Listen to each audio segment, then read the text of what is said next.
ఒకటి సార్, ప్రధానంగా ఆరోగ్యశ్రీ సేవలకు సంబంధించి గత 10 ఏళ్లుగా ఆరోగ్యశ్రీకి సంబంధించి మెయిన్గా కూటమి ప్రభుత్వం కావచ్చు, అంతకుముందు ఉన్నటువంటి రాజశేఖర రెడ్డి గారు ఈ స్కీమ్ని తీసుకొచ్చినప్పుడు ఎక్కువ ప్రజలందరూ కూడా ఆరోగ్యశ్రీ మీద డిపెండ్ అవుతూ వచ్చారు. గత 10 ఏళ్ల పాటు బకాయిలు కొంచెం చెల్లించలేకపోయిన ఇబ్బందులు ఉన్నా కూడా సేవలు అయితే ఎక్కడా కూడా ఆగిన పరిస్థితి కనిపించట్లేదు. కానీ ఇప్పుడు ఈ సిచ్యువేషన్ చూస్తుంటే ఆరోగ్యశ్రీ చాలా ఇబ్బందికర పరిస్థితిలో ఉంది. గవర్నమెంట్ హాస్పిటల్ కావచ్చు, ప్రైవేట్ హాస్పిటల్ కావచ్చు, కనీసం ఆరోగ్యశ్రీ సేవల కింద ఒక పేషెంట్కి ట్రీట్మెంట్ చేయాలన్నా కూడా తీసుకొని పరిస్థితులు ఉన్నాయి.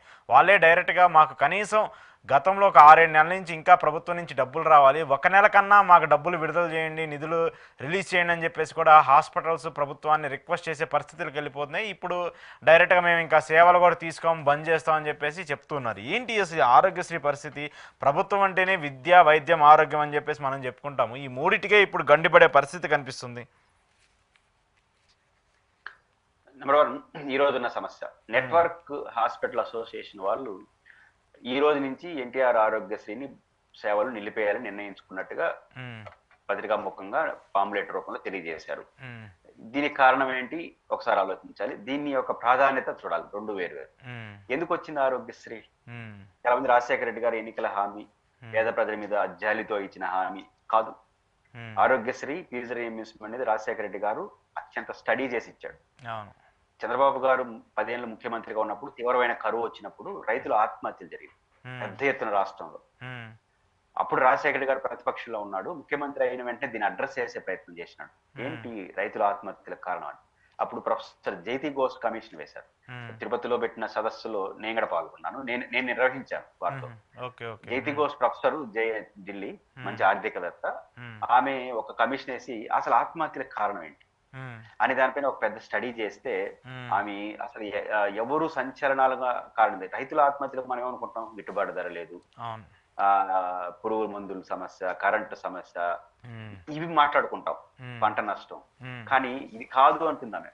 రైతు సంక్షోభానికి కారణం విద్యా, వైద్యం ఆంధ్రప్రదేశ్ లో అని చెప్పింది. ఒక పొరపాటున ఒక కార్పొరేట్ స్కూల్లో చేయబడి శ్రీ చైతన్య నారాయణ స్కూల్ ₹1,00,000 ఫీజు, ఒక రోగం వచ్చింది ప్రైవేట్ కార్పొరేట్ హాస్పిటల్ ₹1,00,000 ఫీజు అయిపోతా ఉంది. నీకు రైతు బాగా పండించిన కూడా ఆత్మహత్య చేసుకుంటాడు. కాబట్టి ఆమె ఇచ్చిన సిఫార్సు అతి ముఖ్యమైనది ఏంటంటే వ్యవసాయ సంక్షోభానికి సిఫార్సులు చేసింది. ఇది వ్యవసాయ సంక్షోభంతో పాటు ప్రధానంగా విద్యా వైద్యాన్ని కానీ మనం రిలాక్స్ చేసిపోతే ప్రజలకి ఆత్మహత్యలు ఆగు అని చెప్పింది. అట్లాంటి ఒక కమిషన్ ఇచ్చిన సిఫార్సును దృష్టిలో పెట్టుకుని రాజశేఖర రెడ్డి గారు దూరదృష్టితో విద్యా వైద్యాన్ని గవర్నమెంట్ ఫీజు రీయింబర్స్మెంట్ కావచ్చు, ఆరోగ్యశ్రీ తీసుకొచ్చాడు. కానీ దీని బ్యాక్గ్రౌండ్ ఇది. కాబట్టి మొదటి అంశం. ఈ రోజున సమస్య ఏంటి? నెట్వర్క్ హాస్పిటల్ చెప్తున్న బాధ ఏంటంటే ఇప్పటికీ ₹3,500 కోట్ల బకాయిలు ఉన్నాయి. సరాసరి కొన్ని హాస్పిటల్కి 50 కోట్లు 60 కోట్లు బకాయిలు ఉన్నాయి. ఈ 300 రోజుకి నెలకు ₹330 కోట్ల ఇవ్వాలి గవర్నమెంట్. ఈ అంటే ప్రభుత్వం ఏమో నువ్వు చేసే సేవలు అంటుంది. మరి సేవలు చేసేస్తారు, హాస్పిటల్కి జీతాలు ఇస్తారు, మెయింటెనెన్స్ అన్ని చూస్తారు. మరి డబ్బులు లేకపోతే ఓటు చేయాలి. ఆ హాస్పిటల్ ఎట్ట రన్ కావాలి.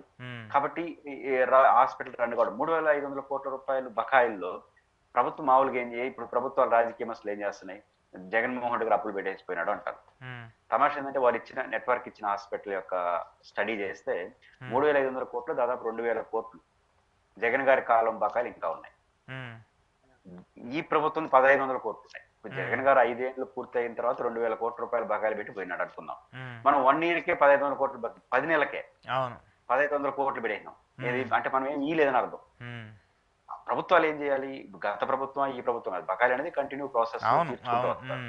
ఈ ప్రభుత్వం ఏం చేయాలి? కనీసం 3,500 కోట్లు ఉంటే ఒక 1,000 కోట్లు 500 కోట్లు రిలీజ్ చేసి మిగతాది కూడా ఇస్తామని ఒక అష్యూరెన్స్ ఇవ్వాలి. జగన్ గారు అదే చేసింది. బకాయిలు ఎప్పుడు ఉంటున్నాయి. వాళ్ళు ఆందోళన చేసినప్పుడు కొంత రిలాక్స్ చేసి ఇచ్చుకుంటూ ఉదాహరణలు ఏమవుతుంది, ఇస్తారు, ఈ రోజు కాబట్టి రేపు ఇస్తారు, రేపు కాబట్టి ఎల్లుండి ఇస్తారనే భరోసా నడుపుతూ వచ్చారు. జగన్ గారికి కారణం 2 సార్లు సమ్మె చేస్తా ఉన్నారు, మళ్ళీ ఉపసంహరించుకున్నారు. కారణం అంటే కొంత ఇచ్చిపుచ్చుకునేదాన్ని. ఇప్పుడు వీళ్ళపైన 2 అనుమానాలు ఉన్నాయి. గత ప్రభుత్వం అని చెప్పి అసలు ఏమి ఇవ్వకుండా ఎగ్గొడతారా 3,500 కోట్లు, ఎట్లా బతకాలి మనం అనేది ఒక భయం. రెండోది, ప్రభుత్వం ఆరోగ్యశ్రీ నుంచే వేరే ఆలోచన చేస్తా ఉన్నట్టు వార్తలు వస్తున్నాయి. కరెక్ట్ ఆర్ రాంగ్, ఆరోగ్య మంత్రి పెమసాని వారు చేసిన వ్యాఖ్యలు కూడా మనం చూస్తే మనకు అర్థమైంది. అదేంటంటే యూనివర్సల్ హెల్త్ స్కీమ్ లేదా కేంద్ర ప్రభుత్వ హెల్త్ స్కీమ్ కింద స్కీమ్ ఆయుష్మాన్ భారత్ పేరుతో ఒక స్కీమ్ అటు వెళ్ళేట్టుగా ఉంది. ఆరోగ్యశ్రీ నుంచి వెళ్ళే మార్చేసే ప్రక్రియ, మార్చేసే ఆలోచన ఉన్నట్టుగా మనకు అర్థం అవుతుంది. అందుకని ఈ రెండు అనుమానాలు ఉన్నాయి వాళ్ళు.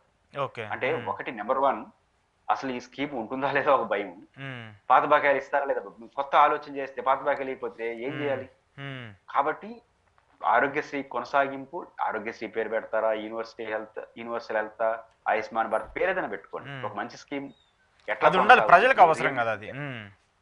ఎట్ట రీఇన్వెస్ట్మెంట్ ఇస్తారు, ఈ 3,500 కోట్లు మీరు ఎంత ఇవ్వగలరు అనేది మనం జాగ్రత్తగా ఆలోచన చేయాలి. కాబట్టి ఈ 3,500 కోట్లు కంతుల వారీగా ఎంతో ఒక రిలాక్సేషన్ ఇవ్వడం, ఆరోగ్యశ్రీ పైన కొనసాగింపు పైన ఒక స్పష్టత ఇకపోతే హాస్పిటల్ నడిచేదని జరగదు. అంటే కాకపోతే ఇక్కడ చూడాల్సింది ప్రధానంగా, సరే హాస్పిటల్స్కి ఎంత బకాయిలు ఉన్నాయి ఏంటి అనేది పక్కన పెడితే, ఈ బకాయిలకి సంబంధించి చూసుకుంటే దీన్ని అసలు ప్రైవేటైజేషన్ చేసే ప్రక్రియ కూడా కనిపిస్తుంది. దీన్ని ప్రైవేట్ కంపెనీకి ఇప్పుడు ఆల్రెడీ రాష్ట్రంలో చాలా వాటినన్నింటినీ కూడా ప్రైవేట్ కింద మారుస్తూ ఉన్నారు కదా. సో ఇలా మారుస్తూ ఉన్నటువంటి నేపథ్యంలో దీన్ని ప్రైవేట్ సంస్థకి ఇచ్చేసి ఆరోగ్యశ్రీని డైరెక్ట్గా ప్రైవేట్ సంస్థ ప్రభుత్వానికి అనుసంధానంగా నడిపే ప్రక్రియ కూడా జరుగుతుంది అనేటువంటి చర్చ కూడా జరుగుతుంది కదా. అంటే ప్రైవేట్ కాదు, ఇదే నేను యూనివర్సల్ హెల్త్ స్కీమ్ అనేది ఇదే. యూనివర్సల్ హెల్త్ స్కీమ్ పేరుతో ఇన్సూరెన్స్ చేస్తామని. అంటే ఇప్పుడు మీరు నేను ఉంటాం, ఆరోగ్యశ్రీ కార్డుతో ఉంటాం. అటు ఆరోగ్యశ్రీ కార్డు ఉంటే మన ప్రైవేట్ హాస్పిటల్కి వెళ్తే 1,00,000 రూపాయలు అయితే ప్రభుత్వం రియంబర్స్మెంట్ ఇస్తుంది. ఇప్పుడు అట్లా కాకుండా మీకు నాకు ఏమిస్తారు, ఈ ఒక ఇన్సూరెన్స్ కంపెనీతో టైప్ అయ్యి నెల ఇంతని మనం కడుతుంటాం, ఇన్సూరెన్స్ కార్డు ఇస్తాం. అప్పుడు ఆ ఇన్సూరెన్స్ దాంట్లో ఏం చేస్తారంటే ఆ ఇన్సూరెన్స్ వాళ్ళు చెల్లిస్తారు. అప్పుడు ఆరోగ్యశ్రీ అనేది ఉండదు కదా, ఆ ఇన్సూరెన్స్ కంపెనీకి ప్రభుత్వం మనకు ఉంటుంది. అది అమలయ్యే లోపల దీని పరిస్థితి ఇప్పుడు రావాల్సినటువంటి డబ్బులకు సంబంధించి ప్రైవేట్ హాస్పిటల్ కూడా మంచిదే వాళ్ళు అంతే. కాబట్టి ఈ రెండు, అది కూడా క్లారిటీ రాకపోతే ఏమవుతుంది, భయం వస్తుంది. అదే అంటున్నాను, మీరు భవిష్యత్ దీనిపైన ఏం చేయదలుచుకున్నారో క్లారిటీ ఇవ్వాలి. రెండో వైపు యూనివర్సల్ హెల్త్ స్కీమా ఇంకోట క్లారిటీ ఇవ్వాలి. ఈ 3,500 కోట్లు కంతుల వారి ఎట్లిస్తారు, ఎంత లోపల ఇస్తారు అనేది కూడా ఒక అష్యూరెన్స్ ఇకపోతే వాళ్ళకి నమ్మకం రాదు. ఓకే. సో ఇదైతే ఖచ్చితంగా ఇప్పుడు కంక్లూడ్ చేయాల్సిన అవసరం, దానికి ఖచ్చితంగా ఇష్యూ అయితే రిజాల్వ్ అవ్వాలి. కాకపోతే వాళ్ళు బతకలేరు. కొన్ని హాస్పిటల్ క్లోజ్ చేసుకోవాల్సిన పరిస్థితి వస్తుంది. కొన్ని హాస్పిటల్ కేవలం ఆరోగ్యశ్రీ రియంబర్స్మెంట్ మీద బతుకుతుంటాయి. వాళ్ళకి ఏదో ఒకటి చేయకపోతే కష్టం కదా, వాళ్ళకి బతకలేరు కదా. ఖచ్చితంగా చేయాలి సార్. రైట్ సార్, చూద్దాం దీనికి సంబంధించి ఎలా ఉంటుంది అనేది కూడా. థ్యాంక్ యూ పురుషోత్తం రెడ్డి గారు. ఇది పురుషోత్తం రెడ్డి గారితో ఈరోజు స్పెషల్ ఇంటర్వ్యూ. చూస్తూనే ఉండండి ప్రజాచైతన్యం.